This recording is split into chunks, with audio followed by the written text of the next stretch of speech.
एक राजा के राज दरबार में एक आदमी आया और बोला, मैं पारखी हूं, मुझे आप नौकरी पर रख लीजिए।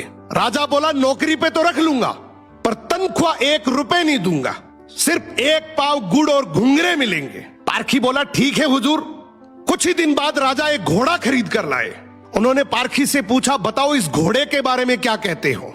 पारखी बोला, हुजूर ये घोड़ा है ही नहीं, ये तो गाय है। राजा चौंक गए। उन्होंने घोड़े बेचने वाले को बुलाया। उसने कहा, साहब बात तो सही है तो घोड़ा ही, लेकिन बचपन में ही इसकी मां मर गई थी, इसे गाय का दूध पिलाया गया था, इसलिए इसकी आदतें गाय जैसी है। राजा ने हैरानी से पारखी से पूछा, तुम्हें यह सब कैसे पता चला। पारखी बोला, हुजूर जब ये चल रहा था तो नीचे मुंह झुकाकर घास खा रहा था, घोड़ा हमेशा ऊपर गर्दन उठाकर खाता है, मैंने इसकी आदतों से पहचाना।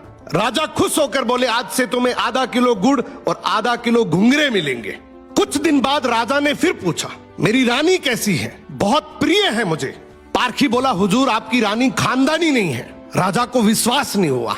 उन्होंने ससुराल जाकर पूछा, वहां दादी ने बताया, बचपन में इसकी मां गुजर गई थी, पाला तो मैंने है, मगर दूध इसे दाई मां ने पिलाया है। राजा ने पारखी से फिर पूछा, रानी के बारे में तुझे कैसे पता।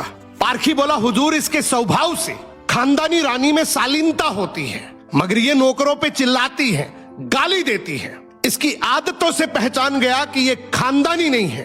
अब राजा बोले, चलो मेरे बारे में बताओ। पारखी बोला, जान की माफी दे तो बताऊं। राजा बोले, माफी है, सच सच बताओ। पारखी बोला, आप राजवंश के नहीं हैं, आप मुझे भड़बूजे लगते हैं, गुड़ और भंगूरे सेकने वाले। राजा घबरा गए। जाकर अपनी माँ से पूछा, माँ सच बताओ वरना मैं मर जाऊंगा। माँ रोते हुए बोली, बेटा बात तो सच है, जिस दिन तू पैदा हुआ था उसी दिन महल के पास एक भड़बूजे का भी बेटा पैदा हुआ था, तू मर गया था और मैंने राजवंश बचाने के लिए उसके बेटे को लिया, वो तू है। राजा ये सुनकर दुखी भी हुए और खुश भी हुए। इंसान की पहचान उसके चेहरे, कपड़े या खानदान से नहीं होती, उसके चरित्र से होती है। किसी को भी केवल उसकी शकल, सूरत, पद या घर देखकर मत परखो, उसकी आदतें, उसका व्यवहार ही